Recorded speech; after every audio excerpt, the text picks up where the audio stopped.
Public input. Time has been set aside for any person to express ideas, concerns, comments, questions, or issues that are not listed as public hearing on the agenda. Comments are limited to 3 minutes. I'll go ahead and close public comment at this time, and we'll move on to our first item. This is a business item, PRO Northside Site Plan located at 1058 South Old Farm Road, Lake Mountain Middle School. Troy Benson, Verizon Wireless is the applicant. Kent Page is presenting that for us. Is the applicant here this evening? You can come up and join us if you'd like. Thank you.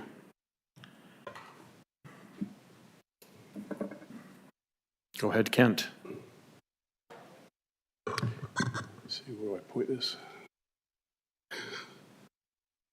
Here we go. So, Commission, we have received an application for a site plan, and the code requires the Planning Commission to review site plans. This is for a cell site for Pro Northside. Right now, they have a carrier wireless communications that's planning to locate on this proposed cell site. It's located on the grounds of the Lake Mountain Middle School. They're off of Founders Boulevard. And the particular site is just immediately south of the tennis courts. The proposal is to have a 12-foot wide access easement and a 10-foot wide utility easement to a 760 square foot area that will contain a 100-foot high monopole with the accompanying equipment, cabinets, and generator. City Code 19.5.3 has specific standards for the antennas. They need to be within a certain distance of the monopole, and the applicant has modified their original plans, and so their current plans for the antennas meet our standards. As far as climbing pegs, there will be no climbing pegs, so that also meets our standards. And it meets our setbacks of being over 200 feet from residential properties. And it also meets our fencing requirements. It will be a black vinyl coated chain link fence. This is just the site plan showing the access easement on the right and the utility easement or access on the left, and the site plan, particularly the site for the monopole up on the north side. And here's the elevation rendering. So if you have any particular questions, I'll be glad to try to address those at this time. Thank you, Kent. Does the applicant have anything you'd like to add? I feel like most of the specifics on the projects were covered, but if you have any questions, I'd be happy to answer them. Okay. I will go ahead and turn this over to the commission for comments and questions.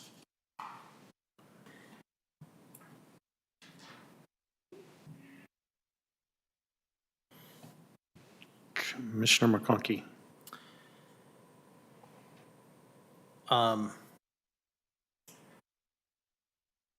What is the current, I didn't have time to look at this, what's the current ordinance on the height of these? They can be up to 100 feet if they're in a property over 5 acres, I believe. So this is clearly over 5 acres, about 26 acres.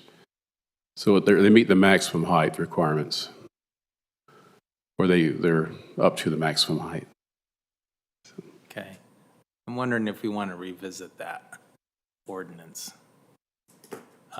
Obviously, it wouldn't affect this one. No. We worked on this pretty hard. Yes, it was. I'm seeing in other parts of the valley, I'm seeing shorter, less conspicuous cell towers, and I don't know what the costs are associated. Obviously, there's some cost and so forth, but I can answer that why we went high. The reason we went as high as we did is then they would have fewer rather than more. If they go shorter, they have to have a whole bunch. So we didn't want a bunch spread around the city. So that's what we want. Interesting. That's all. Thanks. And if you would like to revisit it, that's okay. We can do that. But Just might. it was a drawn-out fight. The state tells us what to do anyway. Correct. Commissioner Ryan. I appreciate a little bit more of the background as well. So it's going to somewhat sound like I got my tinfoil hat on a little bit here, but why here? Why right next to a kid's school? We've been looking for a site location in Saratoga Springs in this surrounding area. The original searching was a lot farther to the east by all the new residential development. And it's been where the city only allows cell towers on 5 property types. It was very difficult to find a location that meets all of the zoning requirements and has an interested property owner. So after years of searching for a location that both met the code and had an interested property owner, this is the one we landed on.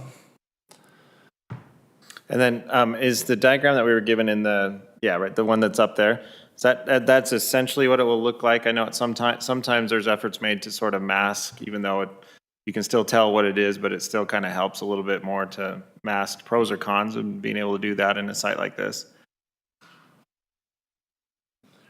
Is your question like what design changes we can make to? Yeah, like sometimes they make them look blend like in more? trees, sometimes they do, you know what I'm saying? They Yeah, given the location, occasionally carriers will go with what we call a monopine design, but at this location there aren't any large pine trees in the area, so that wouldn't really help it blend in. And just given it's a school, if we're at a farm, we'll do like a silo or anything like that, but given the location, there isn't really a stealth design we could use that would make it fit in any better than a tower. Okay, thanks. I appreciate some more background there.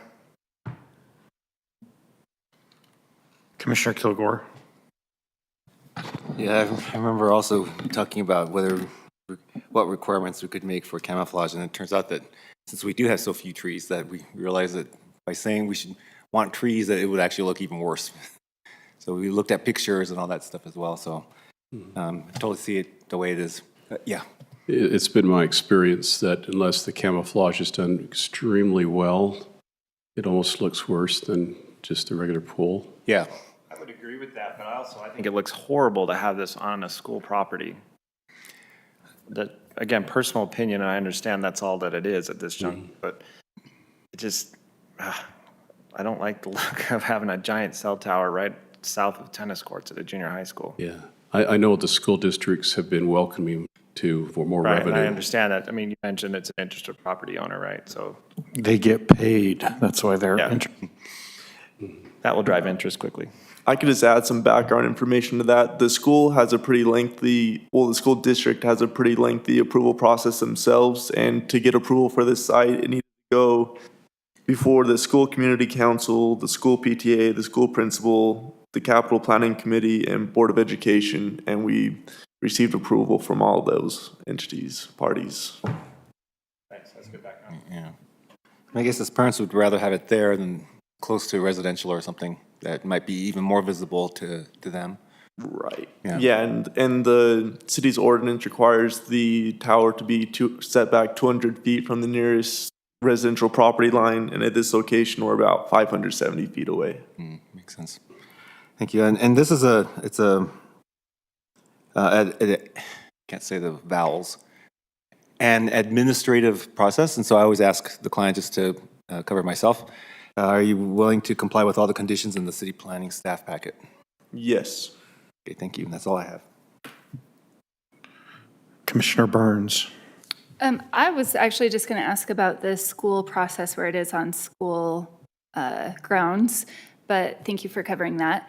And also just comment that it is right next to the tennis courts, and so it kind of looks like lights a little bit. Like I don't personally find it that offensive. But yeah, so thank you for answering the question about the school background process there. No problem. So I'm going to make a couple comments. When we originally went through the code, it took us, it was about a 3-month process. And the code that we arrived at, it was pretty extensive. We looked at other cities' codes. We had, I think Verizon and AT&T all came in and gave us presentations about how to do things. One of the reasons we went as high as we did is like somebody like Verizon or AT&T, at 100 feet, they can put 2 towers up in the city, over the city.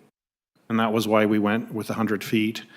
And we did co-location within larger properties under the idea that we would be protecting residences, and so they wouldn't have to be next door residents. And the other thing is, I went around, a lot around Salt Lake County and Utah County, and I looked for where these were co-located. And I had specific coordinates to go find them. And unless I had those coordinates, I wouldn't have seen them, even though they were just towers. They blended in well enough that I didn't notice them.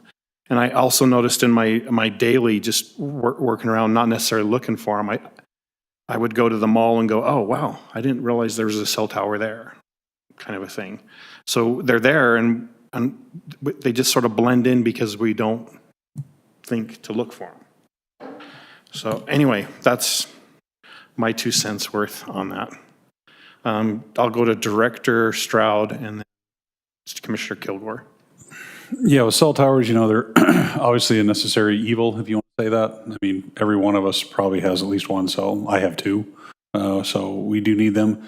So based on where our code is or where they can be located, you get in, this part of the city, there aren't very many options where they could be located anyway. And so the school district property becomes the logical place. Yeah, the school district does get money for it. Certainly helps out, their budget for that school. And so, again, we may not like them, but we need them. And I think we've all experienced the kind of cell coverage that we lack here in the city. Commissioner Kilgore. And I also wanted to add that when we did hit the study and the other telecoms came in, they actually showed us that because of the location or the geography of Saratoga Springs, that if you get too close to the mountains, that then it cuts down on what the, I don't know, I guess you have to have line of sight and such, so the transmission gets cut down. And if you get too close to the water, there's all kinds of reflection issues. So that's why there is a sweet spot right in the middle of our city where they have to kind of balance all the reflection and the obstacles and things like that. So that's another reason why, based on the height, there's a certain amount that they could put in, which is true for anywhere, but there's certain considerations because of the geography of our city as well. So that's why sometimes it has to be right in the middle instead of somewhere out in the hinterlands of the city, because our hinterlands happen to be either lake or mountain, and I guess there are some issues with transmission in those areas as well. Thank you, Commissioner Kilgore. I'll entertain a motion at this time. I move to approve the proposed site plan of PRO North Side in the PC zone of 1058 South Old Farm Road, Lake Mountain Middle School, with the findings and conditions in the staff packet. We have a motion from Commissioner Kilgore. Do we have a second? I second. We have a motion from Commissioner Kilgore and a second from Commissioner Burns. Do we have a question on the motion? All in favor say aye. Aye. Any opposed say nay. Passes unanimously. Thank you. Okay, thank you. Next item is a public hearing, Transportation Master Plan update, and this is city initiated. Our Public Works Director, Jeremy Lappin, will be presenting. Is that correct?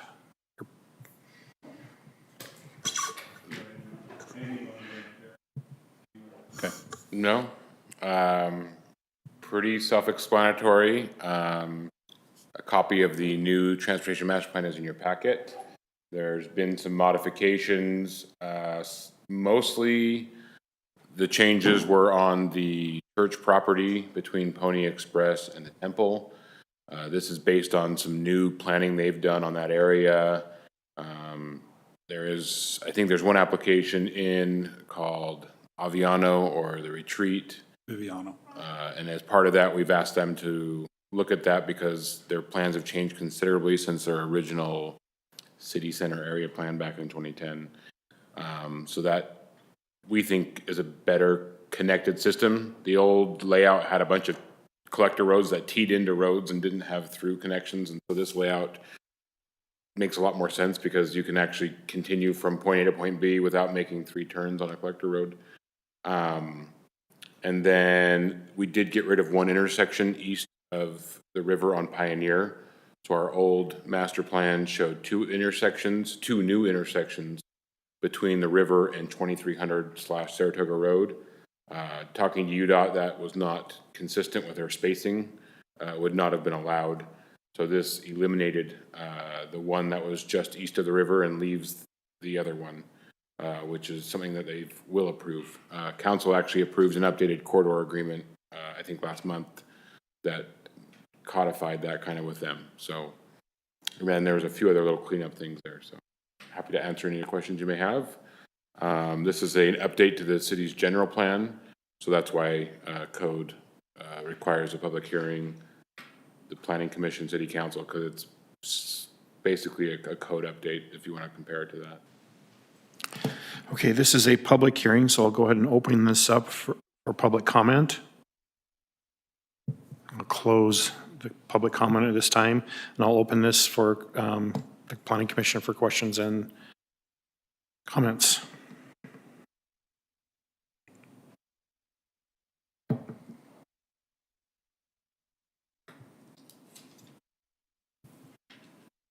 Commissioner Burns. So when I read over the packet and then I was looking at, what is it? Sorry, give me one second. The Title 13, the traffic and parking for the city.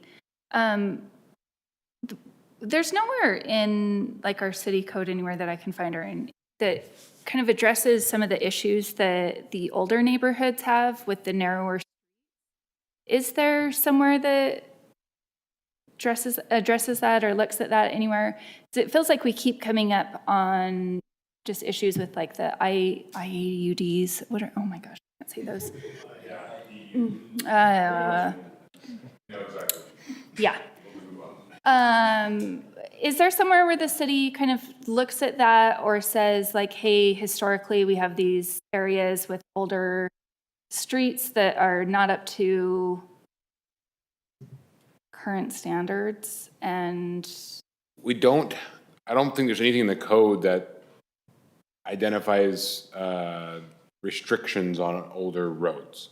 We did update, so our engineering standards, the Transportation Master Plan kind of establishes standard cross-sections, and then we memorialize those in our engineering standards that say, when you build our roads, this is what we want.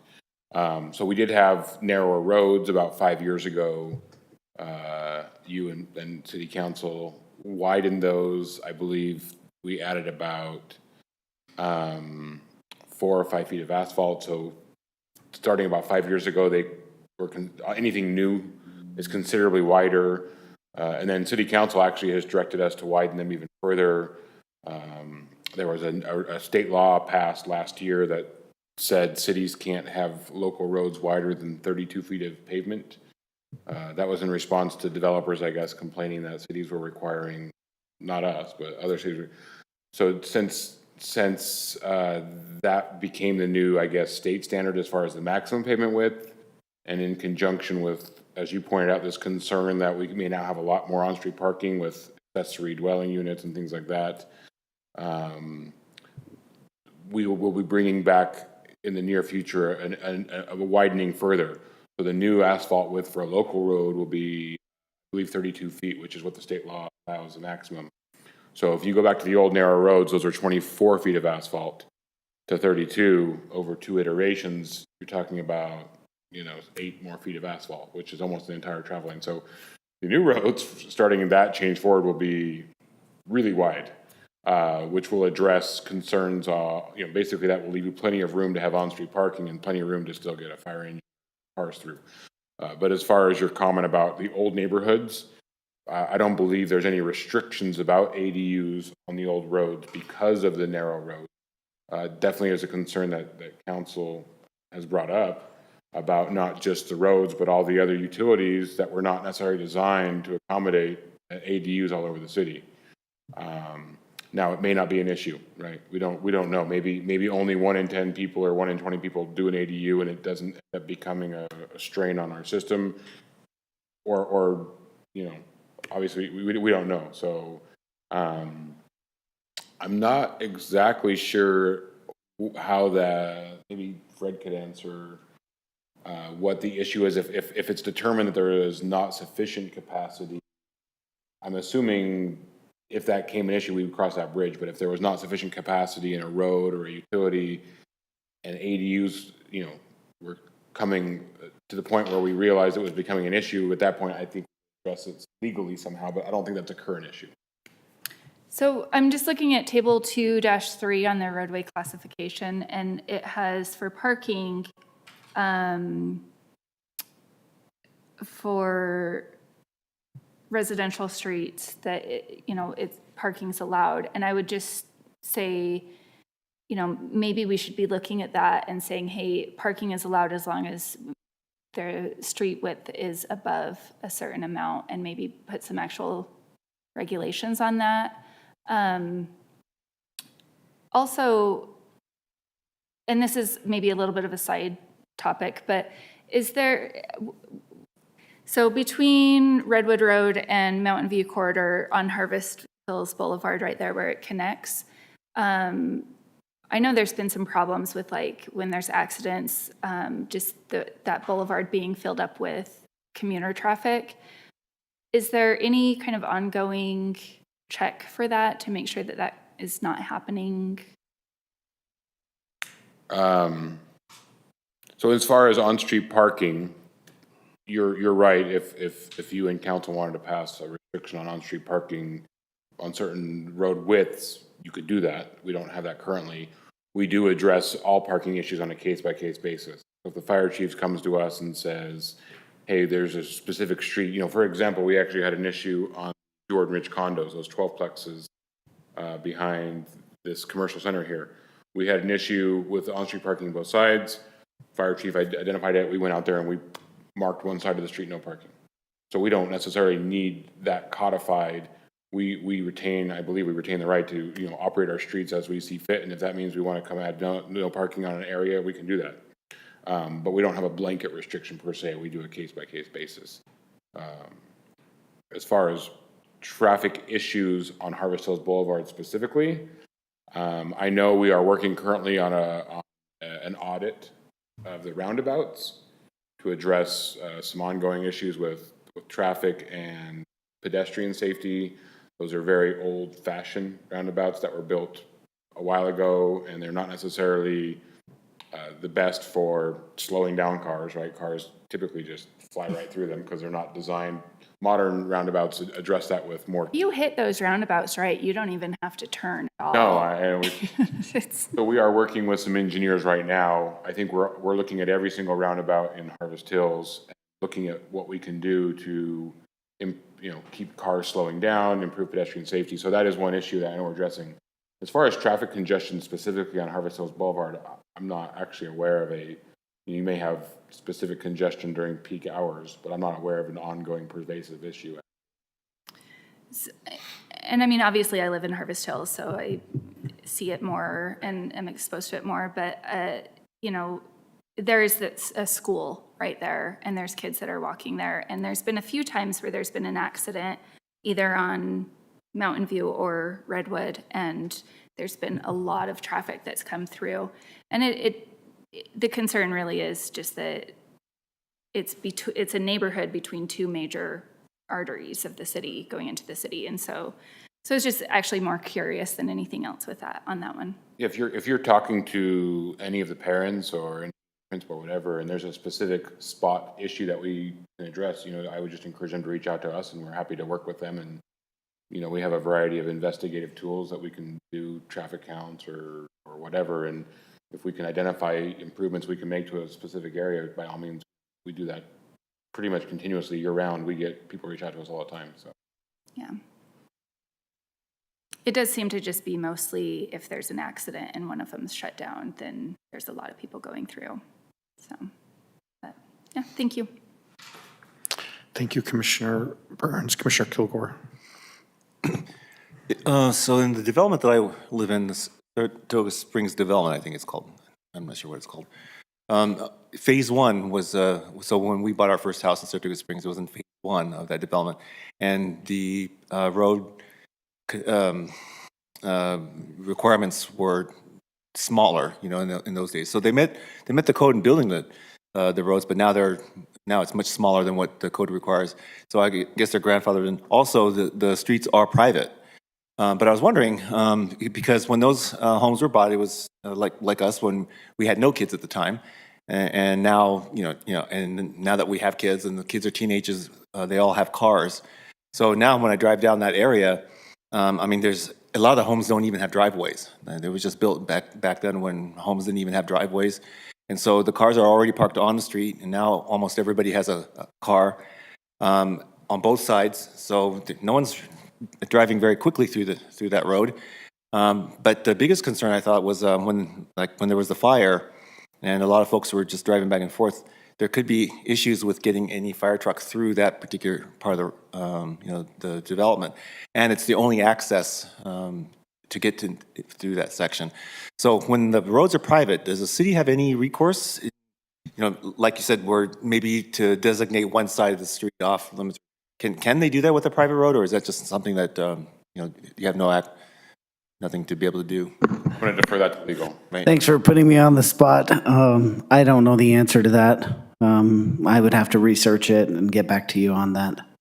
Yeah, I guess my concern would be that we won't look into it until after something happens. Like there's another fire or something, and then because there's maybe there aren't any complaints, and even if there were, again, they're private roads. But I just wonder if maybe we should at least look into it, because I don't know how many other areas that are have old roads like that besides that development, and plus the idea that, or plus the extra fact that it's private. But again, depending on where the next fire occurs, if we do have neighborhoods like that, and we haven't noticed that it's a problem because no one's actually complained, even though it really is, because there's just so many more cars and nowhere to park them, that it could be just a disaster or a mini disaster if we don't really just pay attention to that. So I just want to bring that up. Thank you. One thing to keep in mind is I believe we would be required to sign or paint no parking. So simply, if there was an ordinance passed that no parking was allowed on streets with 24 feet of pavement or less, that alone I don't think would be sufficient, to legally ticket someone. You'd have to sign.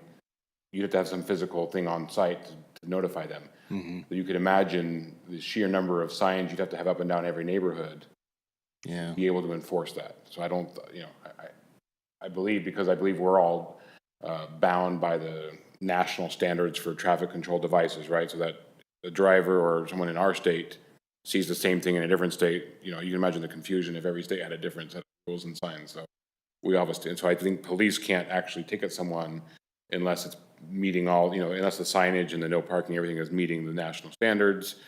And that requires, if you've ever seen a street that was signed no parking, it's a lot of signs, right? You got to have one at the beginning and at the end, and then everywhere in between where there could be any ambiguity as to whether that's no parking. So to go through a whole neighborhood, let's say, a good example would be Talus Ridge, right? Off of Sunrise Meadows. That was built with the 24-foot roads, right? Above narrow roads. That would require hundreds of no parking signs to be able to enforce no parking in that entire neighborhood alone. Wow. So there's an aesthetic issue to, there's a benefit and it may be justified, but again, that's the balance. Is it better to do just only specific locations where we know there's an issue, or do we want to do blanket no parking? So, and I could look into it more. Maybe there is other options that would be enforceable other than the whole neighborhood, right? I don't know. So maybe you could do an entrance and say this whole entire, So don't want to say that it's an exhaustive answer, but you'd have to do something other than just passing an ordinance to be able to ticket somebody, I believe. For no reason, there's no parking on the street. Right. Right. Right, you're right. That does not require on signage, right? That's an ordinance, and then we post it on Facebook, and so. No, and I appreciate that there's probably lots of complications like that, Yeah. you know, we don't know, but as long as we look into it, I think, just so that when, well, not when, if something were to happen, that at least we could say that, yeah, it was a cost, you know, cost benefit analysis that was done. And so it wasn't that it was ignored or, you know, or ignorant. It was an actual decision that was made. So I would like to see what we can do, especially when the roads are private. That's a good just- question. I don't know if we can do anything if they're, Yeah, that's something that maybe we can get an answer to you. thank you. Thank you, Commissioner Kilgore. Commissioner McConkey. Sounds like a great HOA discussion. If the HOAs take care of it, the city doesn't have to do anything.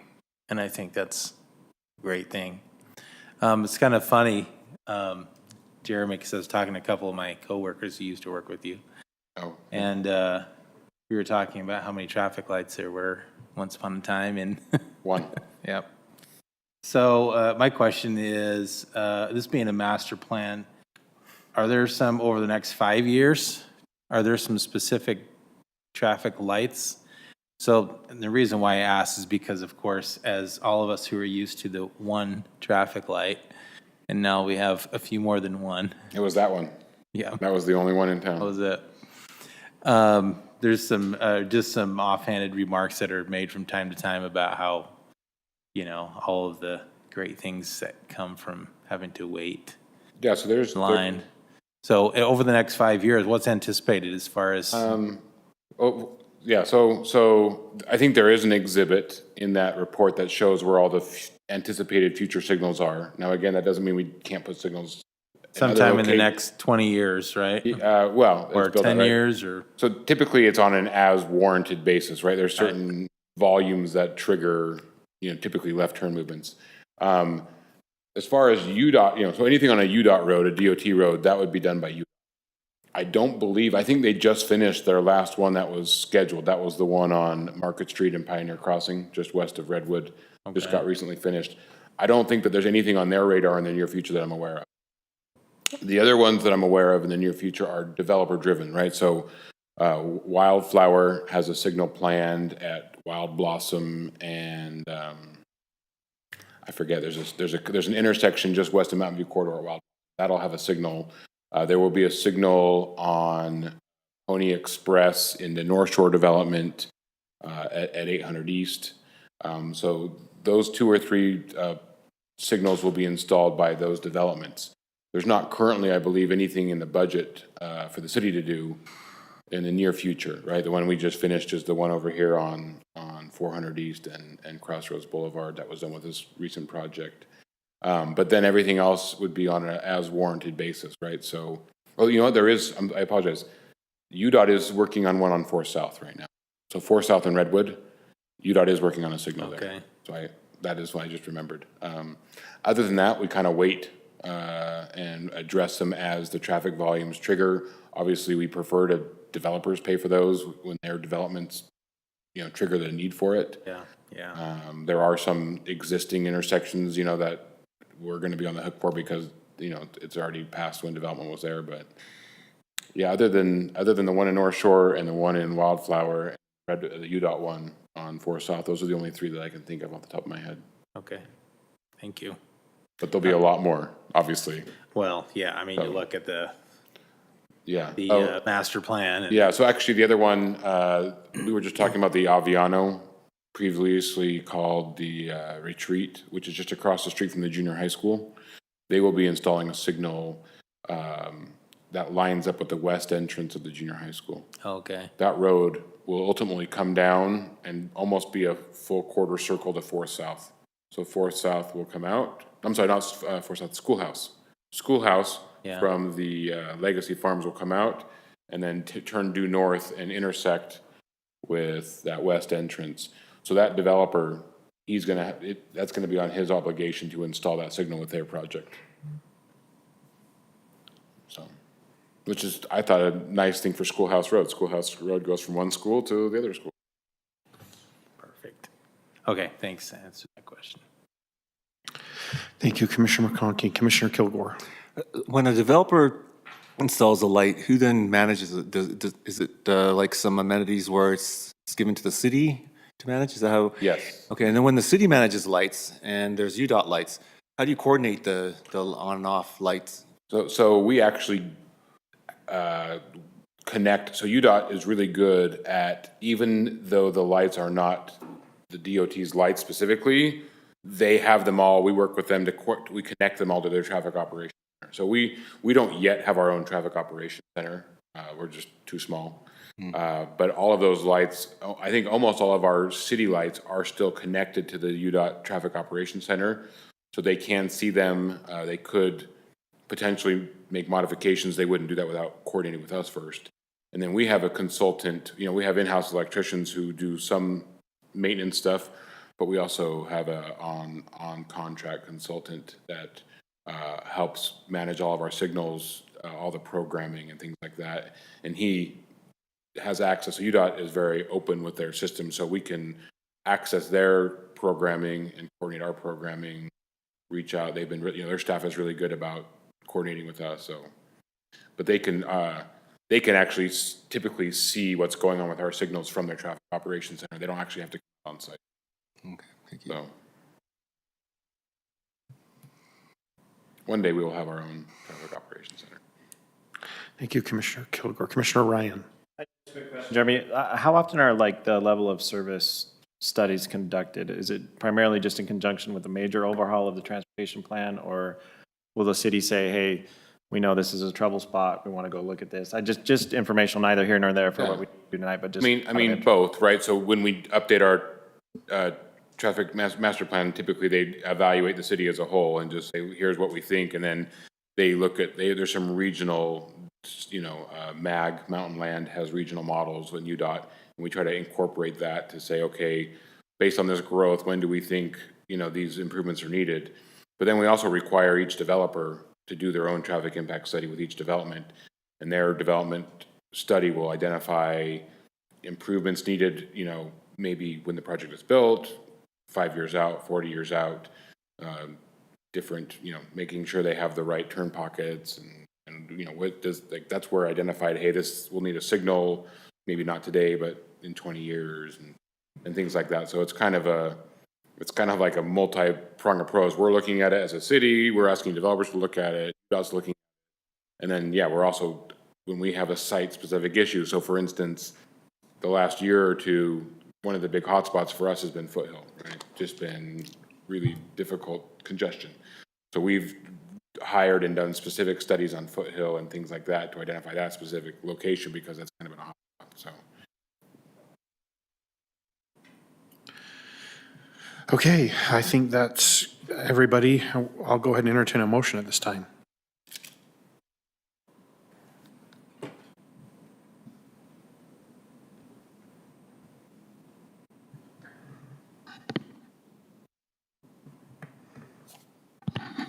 I move to forward a recommendation of approval to the City Council for the update to the Transportation Master Plan. I have a motion from Commissioner Kilgore. Do we have a second? I'll second it. A second, Commissioner Burns. Do I have a question on the motion? All in favor say aye. Aye. Any opposed say nay. That passed unanimously. On to the next item, item number 6, public hearing, Utah County General Plan Amendment from light industrial and natural open space to institutional civic and rezone from agricultural to institutional civic located approximately 100 East Saratoga Road. Richard Nelson is the applicant and David Stroud, our planning director, is presenting. Commissioner, we're sort of pseudo applicants on this. If you recall, last fall this came to you when they were requesting office warehouse. We then were working on changes to that zone. I contacted the county. Instead of working on changes, we're actually working on changes as far as the institutional civic zone goes as well. That would allow county facilities. So with the county's approval, would you hold off on going to the OW and then request IC once we get those IC changes? They said absolutely. IC works for us. And so it's back before you tonight. The same property we did look at in the fall. With the property you see there in blue, there would be the general plan change from natural open space and light industrial to institutional civic. And then obviously the same property from the current zone of ag to institutional civic. And this is a very unofficial bubble diagram. You know, they don't have a time frame yet when they would like to locate county facilities. Could be some other options available to them as well. It's just this gets some things put in place so they can start thinking about their plans of what they would like to do. And so it's just, again, just a very conceptual level plan. Of course, our recommendation is approval to the city council. What we'd like to hear the recommendation you give. And with that, if there are any questions. Okay, this is a public hearing, so I'm going to go ahead and open this up for public comment at this time. I'm going to close the public comment as there's no one here to make public comment. And I'll open it up for to the commission for questions and comments. Commissioner Kilgore. Yeah, so do we need to make a recommendation for approval of both a amendment to the general land use map as General well? plan and rezone, yeah. And a rezone, so two separate motions, or? No, it's in the same We motion. could just combine it in one? Okay, No need for this to separate into two. They're both the same goal in mind. okay. Thank you, Commissioner Kilgore. Commissioner McConkey. Did the planning commission make a motion Yeah. on this one before? You And then- recommended approval, but you wanted some of the area reduced around RC Park as OW. We've looked at that as staff. If the entire county property is IC, we're totally okay with that. Yeah, that's what I thought.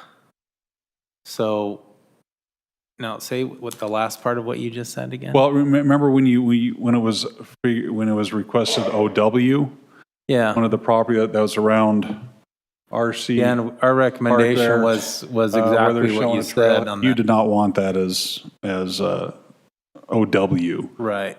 Yeah, could you put OW uses there? Probably not, but that's what you requested. That's what would have been forwarded on to city council.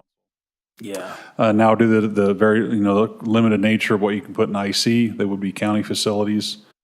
I mean, it's your call. Obviously, you make the recommendation, but we're okay with it. Okay, thanks. Thank you, Commissioner McConkey. I'm kind of glad that we're doing this and not making it office warehouse or something else, because I don't want this county to go, oh, we've got this zoned for commercial, we can sell it off. Now it kind of keeps them in the industrial commercial. And if you recall a meeting or two back, you looked at the city property, putting the city property all as IC as well. Right. Okay. Mr. Donaldson, Sorry, just to clarify, it's institutional civic right. is what the zone is. Okay, if there's no other questions or comments, I will go this up for a motion. Mr. Chair, this is Commissioner Ryan. I move to recommend the City Council approval for the Utah County request to amend the general plan land map from natural open space and light industrial to institutional civic and rezone from A to IC on 68.97 acres at approximately 800 East Saratoga Road as outlined in Exhibit 1 with the findings and conditions in the staff report dated May 5th, 2022 and as presented. We have a motion from Commissioner Ryan. Do we have a second? I'll second that. We have a second from Commissioner McConkey. Do we have a question on the motion? All in favor say aye. Aye. Any opposed say nay. Passed unanimously. Okay, next item is a public hearing, updates to City Code Title 1902 definitions, 1909 off-street parking, 1912 subdivisions, city initiated, and who's presenting that one? Sure. Please go through here with you as well. Commissioners, as Mr. Stroud pointed out, this kind of all initiated with one of the council members wanting us to look at creating more flexibility in homeowners in the width of their drive approaches, right? So that would be the portion between the sidewalk and the street, which is what we regulate. We don't really regulate what happens behind the sidewalk. We had at least one homeowner who was very passionate about wanting a wider driveway, but I'm sure there was actually other requests. And so we started down the path of saying, okay, I think we can allow wider driveways. So the old code, I think, restricted it to 30 feet, and this allows now width up to 45 feet, particularly if you have a 3-car driveway or if you have an RV pad. And I think the only restriction on that one we put in is we wanted to make sure at least your lot was wide enough, right? We didn't want a drive approach that extended the entire width of your lot. So I think we put in there like a 60%, right? You can have a 45 foot wide, up to a 45 foot wide, as long as your drive approach doesn't consume more than 60% of your lot. But then we went down a rabbit hole, right? We started with one really nice thought, and next thing you know, we wrote 2 pages of beautiful code. We've addressed things like circular driveways. Can I have more than one driveway? So the good news is I think we've actually ended up addressing dozens of issues in the code. We started trying to address one, and we actually started realizing that our code didn't really address lots of things, like can you have a circular driveway? Does that count as 2 driveways? If I have a corner lot, can I have a driveway on each side of my corner lot? How far, if I'm on a corner lot, how far can my driveway be from the corner? So we feel that we've actually invested quite a bit of time to really make our code substantially better and really address a lot of these things that were not previously discussed or addressed or had ambiguity. I think we've given homeowners, landowners, actually a lot more flexibility in what they can do with their lot than the code allowed previously. So that kind of gives you the background there. Thank you. This is a public hearing, so I'll go ahead and open this up for public comment at this time. Go ahead and close this public comment, and I will turn this over to the commission for questions and comments. Commissioner McConkey. So what's the intent of regulating driveway and approach widths in the first place? Many have asked that question. I mean, I've heard, stormwater, minimizing stormwater impact on the system, or, aesthetics. Those are all correct answers. Are those the only answers? There are more, I'm sure, this is interesting because this is something that lies between both engineering and planning, right? Yeah. So there are reasons, and that's why actually it took a collaborative effort of both engineering and planning departments to write this code. Because there's things that dip into the engineering world, site distance, drainage, conflict points. We need room. So one of the things is we need to make sure we have room between the driveways to put utilities, meter boxes. At some point you don't, we need somewhere to put those. And then you get into the planning world, which is aesthetics, pedestrian functionality, right? At some point you have so many cars coming in and out that the sidewalks become unusable. And so there are dozens of reasons, I guess none more important than the other, and we try to address all of those. But again, there's a balance between giving people the freedom to do what they want on their property as long as it doesn't hurt or bother somebody else. At the same time, want to make sure we have, that streets aren't just designed for cars, right? We have streets serve as conveyance for utilities, they serve as pedestrians. We're trying to balance all those different conflicting needs that sometimes my need to have, a 60-foot driveway so I can have a 4-car garage and 3 RVs, is in conflict with the needs to make sure there's room for utilities and that pedestrians, actually have a facility to use as well. So trying to balance all these different needs. So is there any negative impact in widening the approach? I don't think so in the way we've addressed it. Again, I think we feel that we agreed with the council and whatever, that maybe our previous code was a little overly restrictive, that it was restrictive in a way that went beyond just protecting that. So again, we've tried to open it up, but leave some measures in place that make sure that, again, we're not just, ignoring all the other purposes that roads are supposed to serve. So I don't feel that what we've done has a negative. I think we tried to preemptively think of what negative impacts could occur and then try to address those in the code. Okay. But, I think some of the code changes in general are great. I have a few questions. I don't remember why I wrote some of them, but I'm just going to read them here. Driveway apron definition. I have written down here, might read, lying between the driveway wings rather than wings of the driveway approach. since driveway wings is a defined term. It's a technicality in 19.02. I'm sorry, can you repeat that? Take out my glasses. 19.02, driveway apron definition. Yes. I don't remember where it is. Just the way it reads. Yeah, you want it to match how it's worded elsewhere, basically. Yes, match the wording. Yeah. Bottom line, using the term, lying between the driveway wings rather than the wings of the Wings of the driveway driveway. approach. Anyway. And then in 1912, 0.06, 1H21. Wish I could see that screen, and this one is 1912-06, 1H, 1H21. I see a 1H. 1912, That's general subdivision improvements requirements? 12.6, 1H. Or do you have something different? Maybe I haven't, maybe I wrote it down wrong, obviously. This is the staff report right here. I just wrote down, does the code define clustered as opposed to two single-family homes joining driveways along the property line? Question was about clustering. Do we Clustered. define cluster? The, it was shared driveways, or I think something about, Yeah, when you have a clustered home, clustered lots, shared yeah, driveway.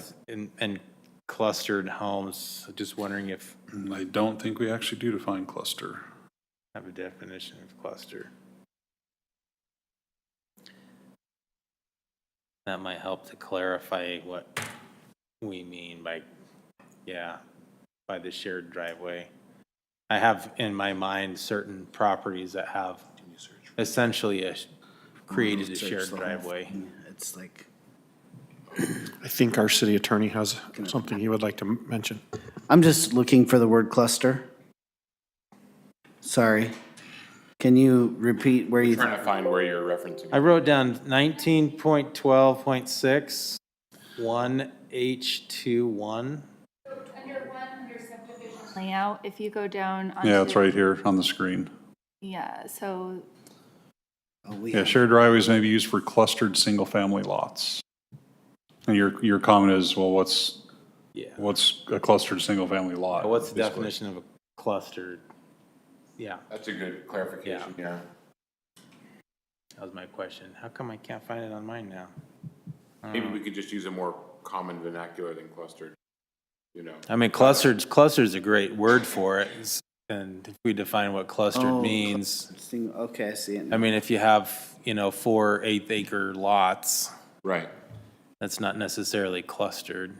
Or two houses that, like me and one of my neighbors have a driveway to driveway. I was thinking what Oakwood Homes has, their 6-packs or 4-packs, they're kind Yeah, I don't remember the developer calling it cluster, so maybe we should have like a common terminology. Common, yeah. The intent of that section of code was to address an issue that we're having recently, which is there's, to distinguish between a private, shared driveway and a private road, right? So a shared driveway, for 2 lots or 4 lots, that's short, that's a shared driveway, but we've seen developments recently having a road that services 30 lots, starts on this public road, loops around this public road, and they're like, oh, it's not a private road, it's a driveway, so it doesn't have to meet the standards for private road. It's not a road. And we're saying that's a road. So we're trying to close that. That was the intent of this, was to close a loophole where it's saying if you're going to access all these lots and whatever, that's a private road, that's not a driveway. And therefore, there are certain standards that triggers to saying, private roads have certain standards to meet. So there was this ambiguity that we saw recently where people were trying to interchangeably use private road and shared driveway to mean the same thing, and we're trying to make sure this new version makes it very clear what is a shared driveway and what is a private road, right? Because they can both be used to access a home, but clearly one is now a road, it's not a driveway. Well, yeah, when it says cluster, then I think of I guess I was thinking of those 4-packs, 6-packs that we saw. But if it's what you're talking about, then then I think a cluster is not the appropriate word. It should be something else. Or it's just simply defined? Well, that's why this which it new could be code Yeah. basically says the maximum number of units is 6. So after 6, now it's a road, basically. If you're using it to access more than 6 homes, we're going to start calling it a private, we're going to make sure the code is very clear. You have now built a private road, not a driveway. So on those 4-packs and 6-packs, if there's a fire on one of the houses at the very back of that, do they have to drive the fire engine down in that, or is there enough space they can drag hoses? So fire code addresses the issue with the length. It doesn't matter whether it's one home or how many homes. If it's more than 150 feet long, then it has to have a turnaround. So that's where you, even on a single driveway, if you've seen someone that has a really long driveway for one home, you'll see sometimes there's a little hammerhead that they were required to build. And I think that kind of comes with hose length, right? So if you're less than 150 feet, they can park on the street and drag the hose up. But if your home is more than 150 feet away, they're gonna have to bring the engine up that street. And then fire code requires that you provide a place for the fire engine to turn around. Okay. So we've seen, if you've seen some of those cluster lots at the back of that shared driveway, you'll see maybe like a dual. That's specifically because that length now triggers the fire code requirement for a turnaround. Commissioner McConkey, just earlier when we were trying to find this, I just noticed there's some wrong numbering in the staff report, so that's why there. Like on the screen here, 191206, this number 1 check should be number 2. Oh, okay. So that's caused a little confusion there. Thanks for that. Well, there's 2/19/1206, that's why we got confused. Yeah, there's 191206-1 subdivision layout and 1206-2 lot design, but for some reason that got tagged as number 1. Well, the header got duplicated, it looks like. Yeah. Okay. Here we go. Thanks. So who's making sure that people aren't parking in that spot where the fire trucks are supposed to be able to pull around? Because I've seen a lot of those cluster lots and there's no like signs saying that there's no parking. I'm assuming those are being addressed during the plan review process and things in the plans. But that would then be either an HOA or somebody would be required to do that. And I would believe the fire chief, if they're not complying with that, could go down there and, deal with that with his authority. But same with the private road issue, right? It's expected that the private entity will be complying with whatever rules or conditions were imposed on that development. But then I would assume the fire chief has some authority to deal with that if they're not complying. But again, I don't know the specificity of how that works. We've adopted, the city has adopted fire code, building code, whatever, so those are codified.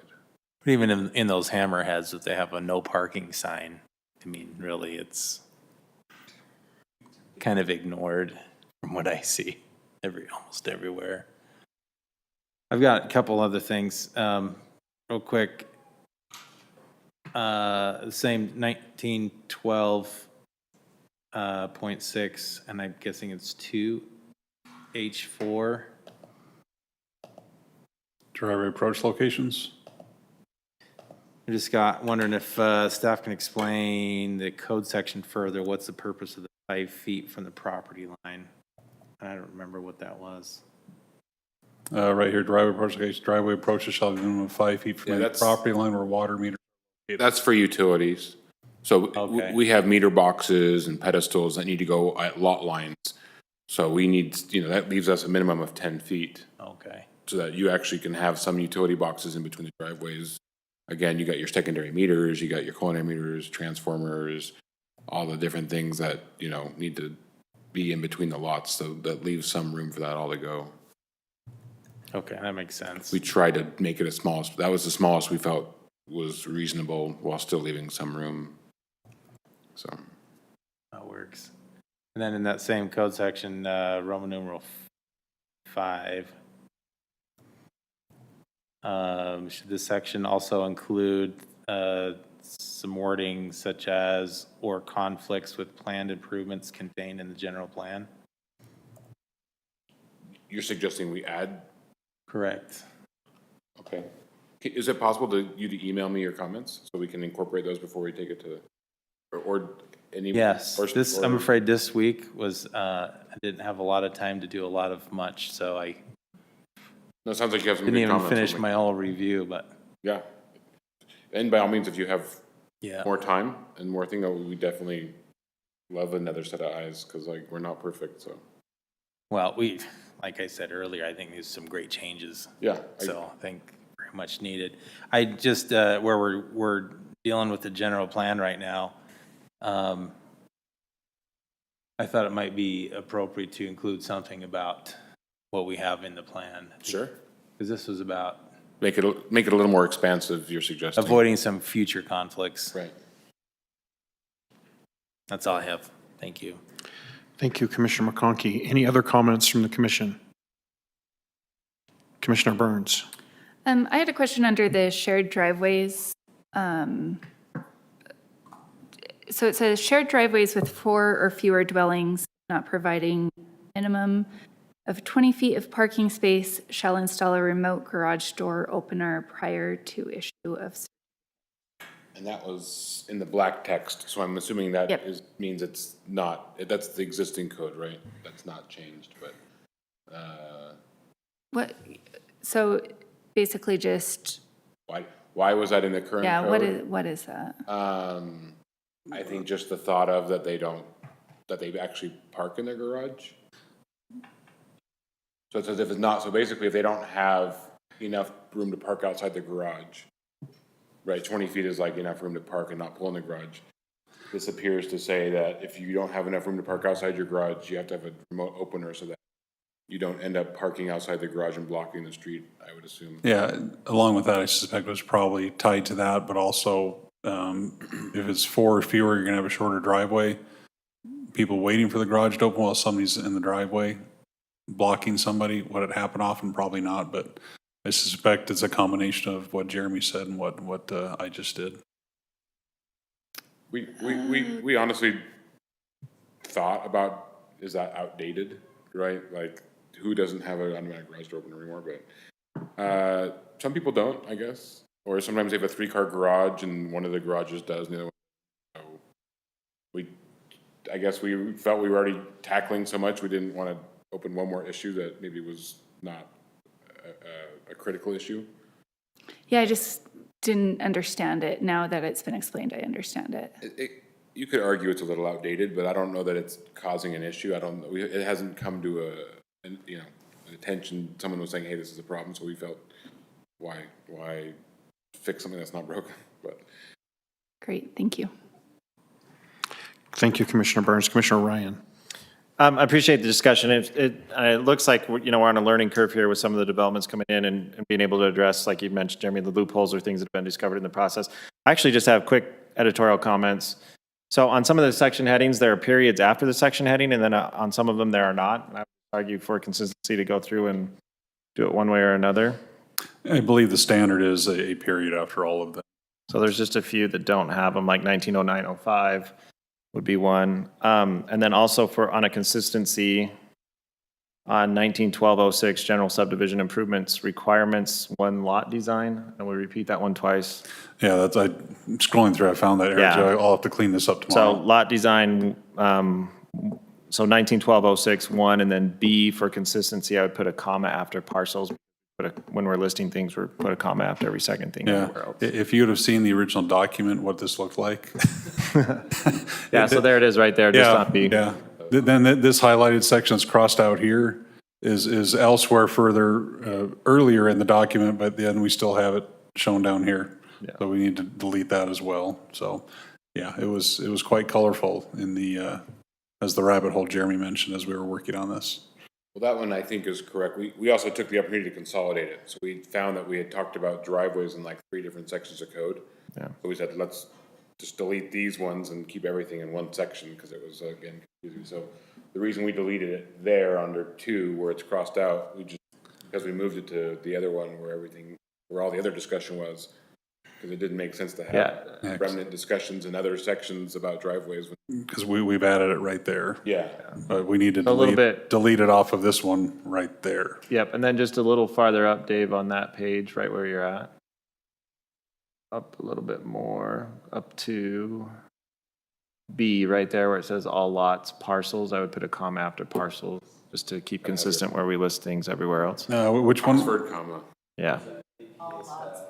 Yeah. Well, we do it everywhere else, so I'm just saying consistently as I went through the document, that's what I found. No, I would agree that's the right way to do it. And then there's just a couple of periods missing at the end of the definition, two of the definitions of the new ones that we did, driveway approach and driveway apron. I'm sorry, what was that? Driveway approach and driveway apron need a period after their, to be consistent with the other definition. Okay.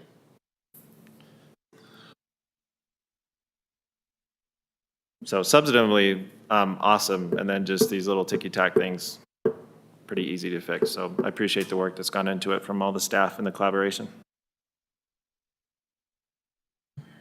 That's all I have, Mr. Chair. Thank you, Commissioner Ryan. Okay, I didn't mean to hit my button again, sorry. it's okay. I was going to turn everybody on because it's time for a motion. We're going to be thinking of what, those suggestions you had for the motions. I'll make the motion to, did you define my verbiage here for me?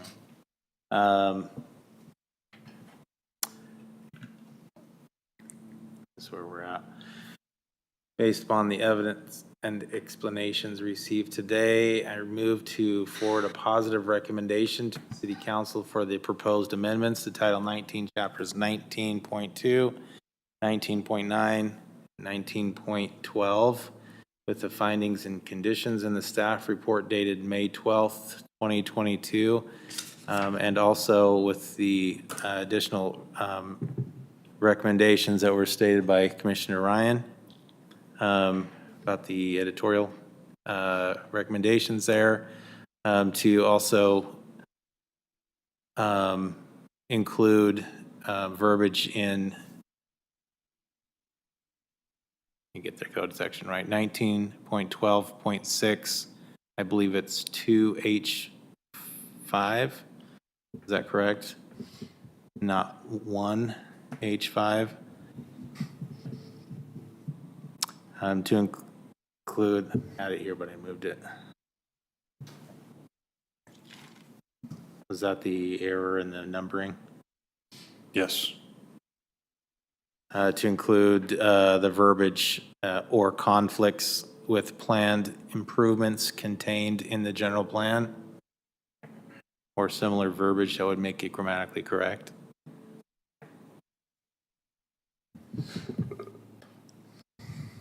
And that's the end of my motion. It's well done. Did you want to clarify what yours were? Do you want me to tell you afterwards? Yeah, let's just make sure we're clear on everything. Okay. Yep, I can do that. But the motion covers Commissioner, Yes, yes, we just want to need clarification on what his were, though. all right. We have a motion from Commissioner McConkey. Do we have a second? I'll second. I have a second from Commissioner Ryan. Do we have a question on the motion? All in favor say aye. Aye. Any opposed say nay. All right, that passes unanimously. Rewriting code is a lot of work. I know. Okay, the next one on the agenda, item number 8, public hearing and amendment of the city's annexation policy and expansion area map, city initiated, and Ken Young is presenting that for us. Okay, Commissioners, this will just be mostly review since we discussed a lot of this. But I know Commissioner Burns was not here then, so we'll do a brief review of what it is and why. And then we're also going to talk about some of the comments that were given from SITLA. Troy Harold of the State Lands has requested that we omit some of these properties from our plan, but I will explain why I don't think we should. So we'll just take it with that. Okay, so these are the affected entities, those that either have concern or issues or property within our boundaries or adjacent to our boundaries. And we have noticed all of these affected entities as to our proposed annexation policy plan. So what is the annexation policy plan? Well, we are identifying properties or boundaries surrounding our existing city properties, or those that are within the jurisdiction of the city of Saratoga Springs. Identifying certain properties that we feel that at some time in the future it could be beneficial for us to have control over these properties. In other words, with zoning and with service provision and such. We initially adopted our annexation policy plan back in 2003. There have been a few amendments along the way where we've added in some additional properties. A lot of those have been along the Lakeshore, North Shore area. There's been a lot of smaller ones there. So we have amended some of those boundaries from time to time. But what brought up this particular item now is a discussion with City Council and concern over what's happening in some of the mountainside properties that are outside of our current city boundaries, as well as outside of our annexation policy plan boundaries that we have in place right now. There are a number of gravel and mining operations and others that there are rights for some that could happen in the future in the Lake Mountain area. And even though we may not be able to take away those rights or the ability for some of these operations to continue, we can have some control over what type of zoning is in the area, what kind of access goes into those operations, noise, dust, a lot of different things that we can have some influence over as our community continues to grow and as some of those operations may expand. We're going to come together more and more to loggerheads, I think, and so this is the reason why this item is coming forward. Otherwise, there are a lot of boundaries that were identified that were incorrect. We just have not taken them off of our boundary or our annexation policy plan boundaries that have already been annexed into adjacent cities. There's a big piece that was annexed into Eagle Mountain. There's a huge property, and I'll show you here that, or a huge amount of properties that have been annexed into Lehigh.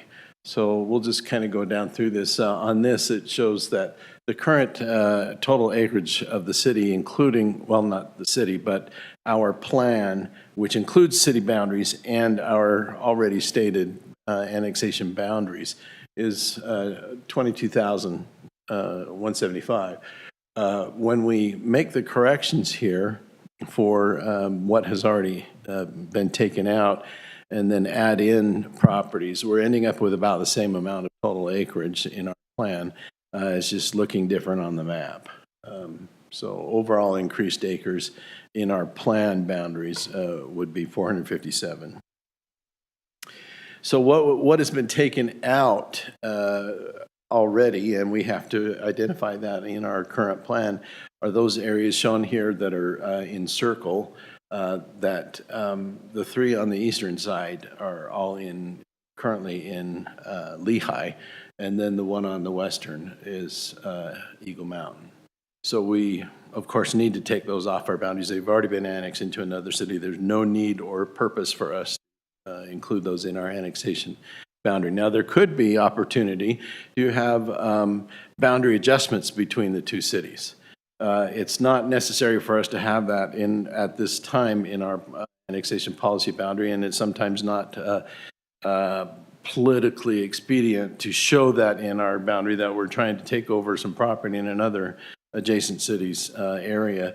However, there has been some discussion. I wish I had a pointer right now, but that one, if you're familiar with the Chew property, sometimes known as Florida, yeah, with the cursor, we kind of pointing out that property there is a potential annexation or boundary adjustment between Lehigh and Saratoga Springs. But there's some discussions going on right there. It may or may not happen, but it's not expedient for us right now to have that shown in our plan. So we'll just leave it out for now and may come back and adjust later if that comes.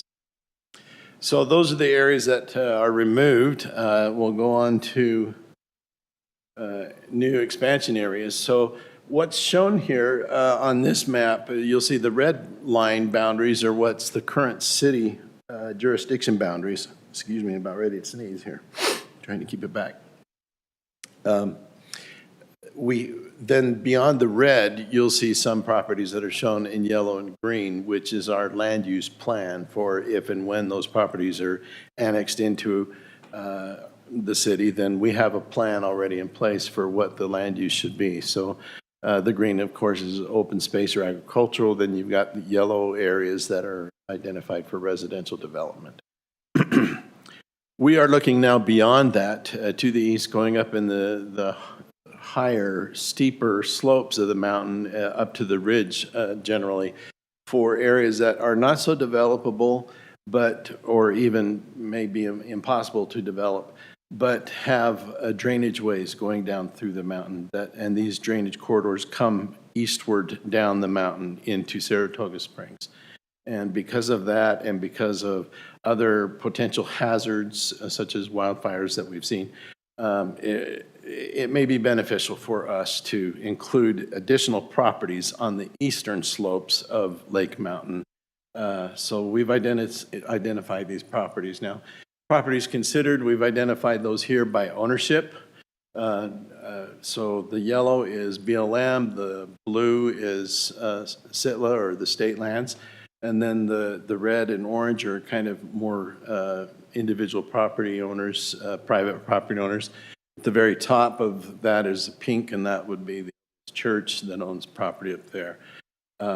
So this is, we looked at what would make a good consideration for additional properties based on the concerns that we've already mentioned. So on the northern side there, we have, let's see, let me have that out of order here. Sitla has mentioned the blue properties that we showed on our other property. They've come out and said, okay, within these new boundaries or current boundaries that you have, we have some concerns, and we are requesting you not include these in your annexation boundaries. So they've numbered them with the red X's 33, 23, 26, and 25. And I'll address those individually, but I'm going to go back here to show more specifically where they are. This first one is an overlap property with Eagle Mountain.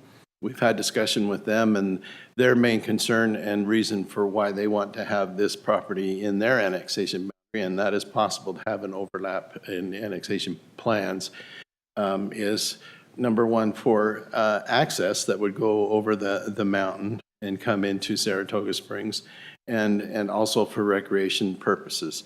For us, we share those same concerns and issues, but additionally, it would again be the drainage corridor that would come through that area. So we feel like there's reason for us to have responsibility and control over that property. So it could go either way, but it already is included in our plan. So even though they're asking us to omit it, it is not necessary for us to do that because it's already in our boundaries. So we've made that point back to them that we probably won't be making that adjustment. The other areas, there's actually two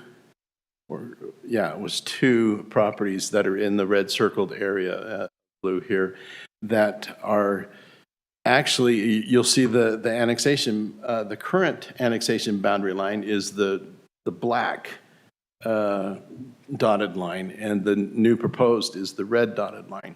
Well, you'll notice that property that circled there has that black line going right through that area. So some of that is already included in our annexation policy plan.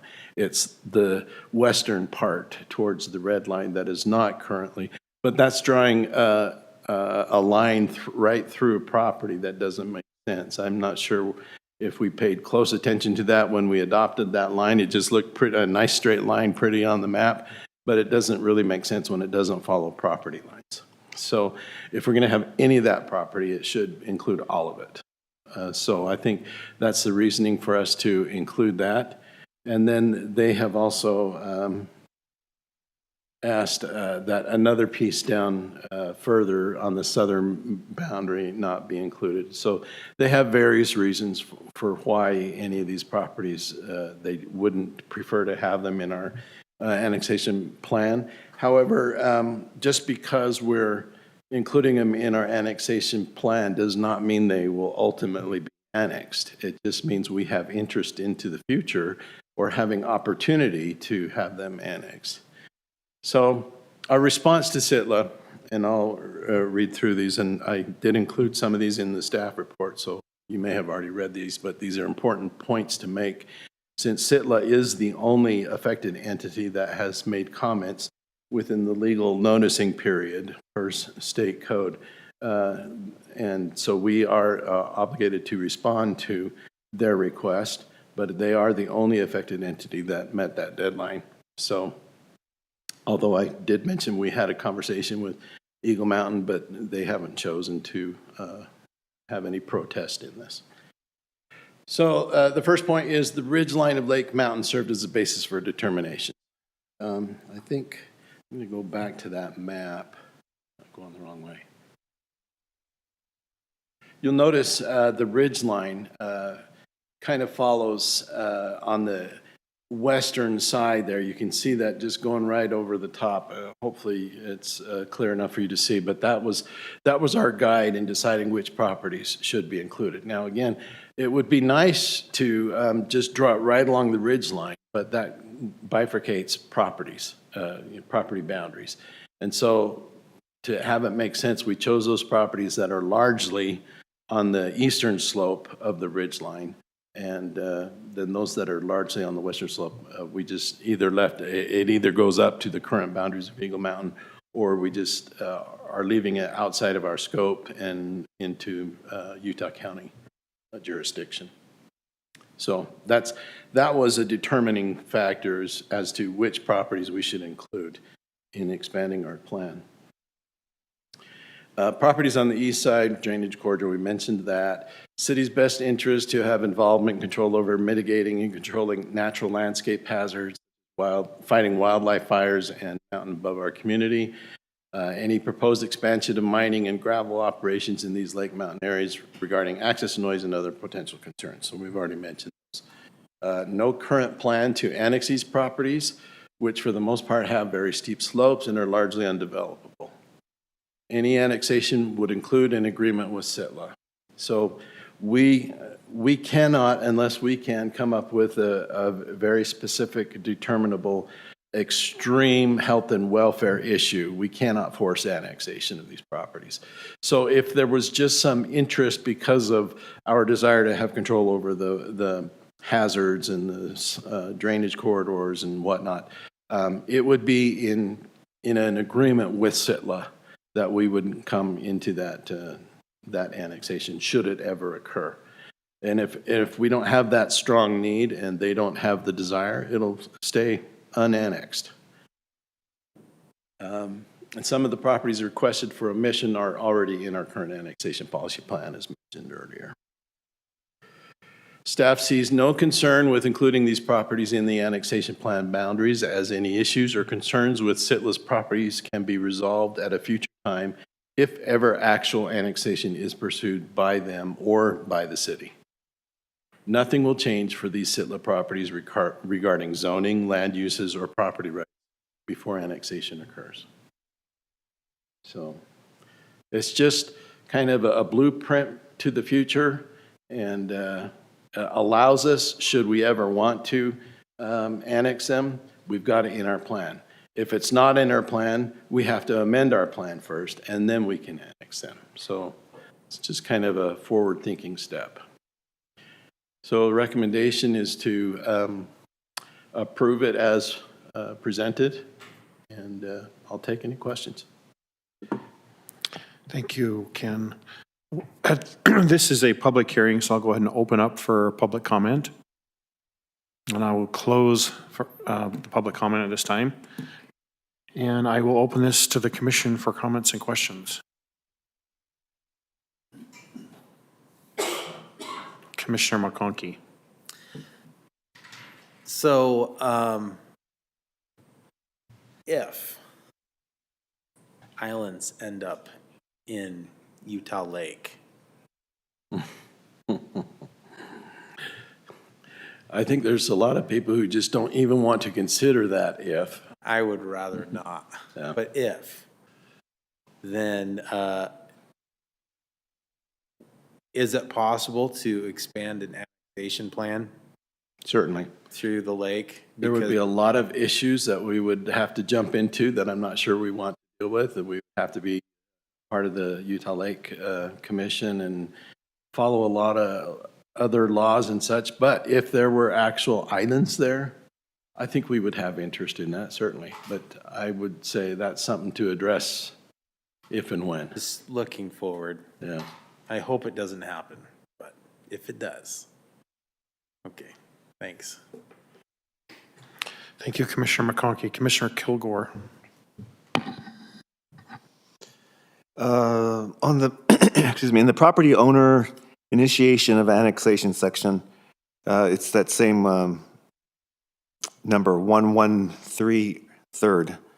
So I think I looked at the old one, and it was 1/3, so it was supposed to be 1/3. I think, what did we come up on the correction of that, Fred? Yeah, I thought I sent it to you. Is it not? Yeah, at least in the version that we received, it still says 1/3. But when you look at the old one, it was 1/3. So it's just making sure that we correct that so it's. Perhaps we didn't more- get the correct version in the packet. I apologize. Okay. Yeah, that way it's clear. And then I was looking at the different, so between the two different ordinances, so the property tax for city municipal services for the new one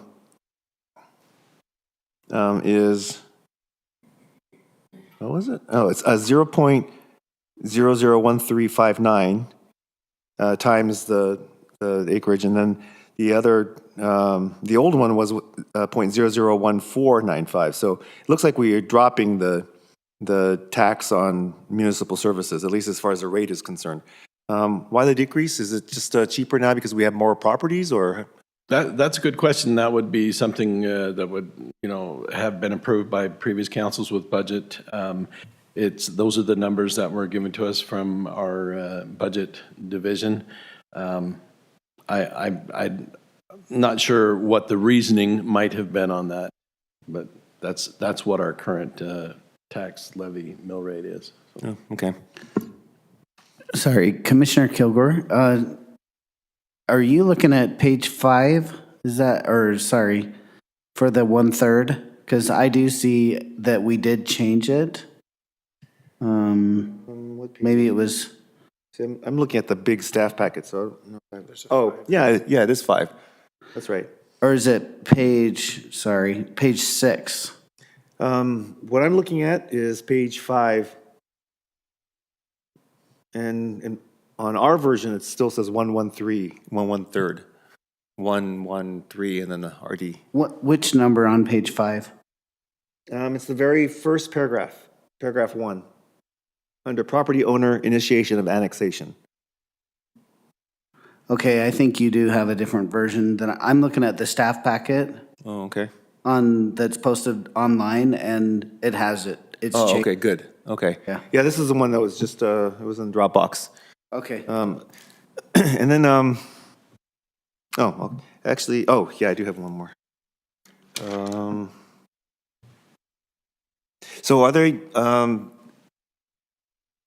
so I appreciate the response that you showed for, the response that we gave to Sitla for their request to omit the lands. And do we have any legal exposure if they ask us not to and then we just go ahead and do it? Do we have any kind of legal exposure, or is it just a recommendation, mouth talking to mouth?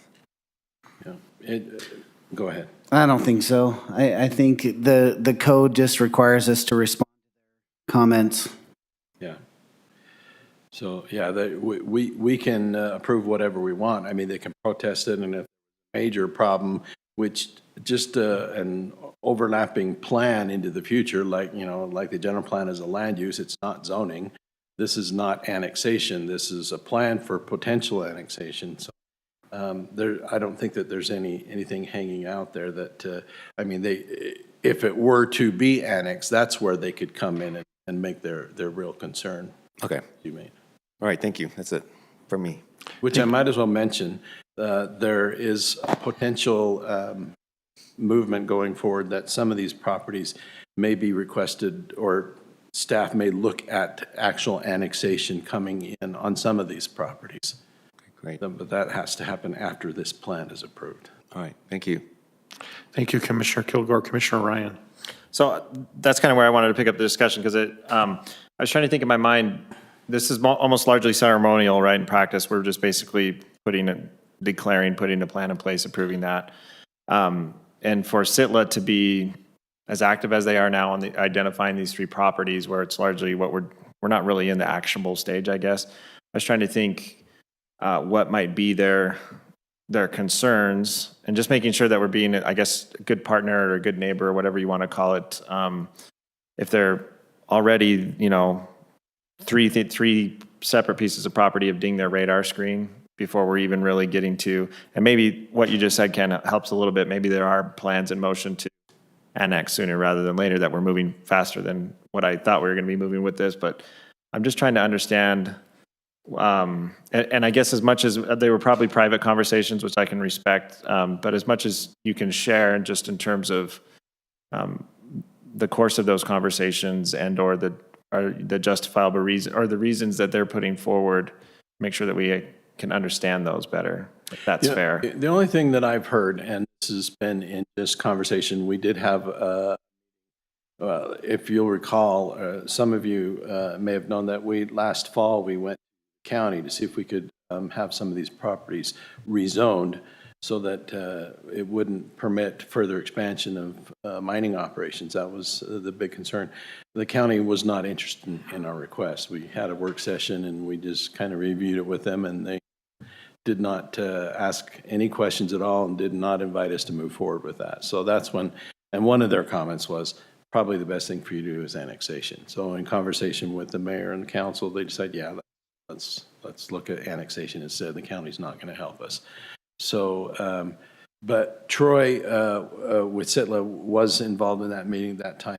And the only thing that I recall in conversation with him was that there was concern about potential zoning restrictions that could be placed upon some of the mining operations that they have some control over at this time, and they didn't want to have that affect what they might possibly do into the future, even though some of those are not even in operation yet. They just want to be free and clear of additional regulation. But again, I think as far as we're concerned, if we can't show an extreme emergency or a health and welfare situation, we're not going to force that anyway. We're going to do it in conjunction with their desires and have an agreement with them. And so if they want to stay that way, then they'll stay that way. But we know that from time to time, the state does divest of some of their property, and they may be interested down the road in doing something different or divesting it. And that's where, if we have that within our plan, then we can, step in and say, hey, okay, new property owner, this is our interest or whatever. So again, it may not assure any type of control, but if we can have some influence, that's what we're interested in. All right, I appreciate that. Thank you. That's all I have, Mr. Chair. Thank you, Commissioner Ryan. Any other comments from the commission? Commissioner Burns. So can you go over the acreages again on, so we would only be gaining 700 457 total acres. 457 acres. Okay. After adjusting those that have already been taken out. Okay. Yeah, because when I originally read this, I was like, wait, what is happening? Okay, got it. I think that was all I had. Thank you, Commissioner Burns. Can you go back? Can you go all the way back to where the bubbles were? Oh, the places that were being removed. Sorry. Okay, so the first one here is, that's a sit-loan property. I think it's 100. Wait, the ones that were being removed with Lehigh, way back. Okay. Yeah. So that one that's kind of at the top, the big one, some of those properties, now I remember that there was something that we ceded to Lehigh that was on the side of a canal. And it just bothers me where the circle is, because I think some of those are still in Saratoga, right? On the west side. So my circle is not, it's not precise as to properties. Okay. It's just that general area. So right. I'm looking at this. We're not ceding land. No. Not to that No, it's unnamed those entity. areas that fall outside of the colored properties that Okay. are now in Lehigh, that's what we're adjusting out. All right, I just wanted to make sure. The circles are showing the general area, it's not following the property. Well, some of it is, there was a canal that we felt that we couldn't provide services to or something like that, and so they decided to let Lehigh have them. The hub was one of the places, I think, there was a storage units out there, and then, Yeah, it was this property right, this area below the canal that we did a boundary line adjustment with Lehigh. right. So just to help orient myself, is that the Holbrook development there where we're seeing all those dark gray roofs? Is that what that is? I believe that's Holbrook, yes. Okay. Holbrook Farms, I think. Yeah, okay. So it was interesting when I first got into it and looked at the map that was approved in The one on the other side is 2003. That's, the circle is so big because we had our annexation boundaries going all the way up into Thanksgiving Point. So, Right. yeah. Yeah, it was poached from us. I think that's Cold Springs Ranch, Holbrook Farm. Yeah, you're right. 100. Yeah, it's on the north side, yeah. Okay, if there's no other questions, I'll entertain a motion. Make a motion. I move that the planning commission forward a recommendation for approval of the proposed amendment to the annexation policy plan and boundary map as shown in the attached Exhibit A, based on the findings in the staff report. We have a motion from Commissioner McConkey. Do we have a second? I'll second. We have a second from Commissioner Ryan, correct? Oh, Commissioner Kilgore. Any question on the motion?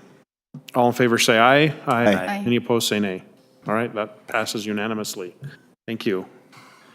The next item is approval of minutes. Any corrections we have that we need to turn in for minutes this evening? I will entertain a motion then. I have, Oh, you have a correction? yeah, I'm sorry I didn't get some of these, get these forwarded. On line 31, wondering if, of course, I paid most attention to my own comments, as much as I like the other guys. Yeah. Line 31, please clarify that I didn't feel comfortable with people leasing out part of their home as a location for someone else's business who does not live in the home. Just a clarification. Does that make sense? Yes, so leasing out part of their home for someone's business who doesn't own the home. Correct. And, oh yeah, I had a question. Wondering if we're pursuing additional clarification in the current home occupation code requiring the home occupation be owned and operated by the resident. Wondering if we're pursuing some additional clarification in the current code. Yeah, that's one of the things we're going to tack on. Okay. You're awesome. Thank you. Then line 215. I would like to have clarified that the intent of my comment was regarding limiting firearm hazards in that area, not limiting firearms. Hazards versus firearms. Correct. That's all. Yeah. I just wanted to make sure that that was clear. I am not anti-firearm. Thank you. Is that it? Yeah, that's all. Okay, I will go ahead and entertain a motion. Commissioner Ryan, I move to approve the minutes from April 28th, 2022. We have a motion from Commissioner Ryan. Do we have a second? I'll second that. Second from Commissioner McConkey. Any question on the motion? Sorry, do I vote on this if I wasn't there? Yes, you can. Okay. I'll just clarify, Mr. Chair, if I may, to include the edits as suggested this evening by Commissioner McConkey. All right, does the second, Commissioner McConkey? I do- second that, yes, thank you. All in favor, say aye. Aye. Any opposed, say nay. All right, that approved unanimously. All right, Thanks for that, Commissioner Ryan. thank you. Reports of action this evening. Any comments from the commissioners? I do want to make a comment. I just noticed driving this week that all that trash that was mentioned the last time was not there, and I wanted to commend whoever. Brad. We blew into Way to Lehigh. go, Brad. So the wind- Blew into we had a lot of windstorms. We just, yeah, I wrote down here, we traded it for tumbleweed last week. Director's report. Nothing tonight. All right, do we need to go to a, How was the general plan? Wasn't that last night? I couldn't make it because. Yes. It was good. Good. Yeah, I really appreciate all the work that's gone into organizing those, and I think it's been well. I'm happy with how it's moving forward and be done with it in a month and a half. all right, do we need to go into a closed session? All right, then we will adjourn this meeting until the next one.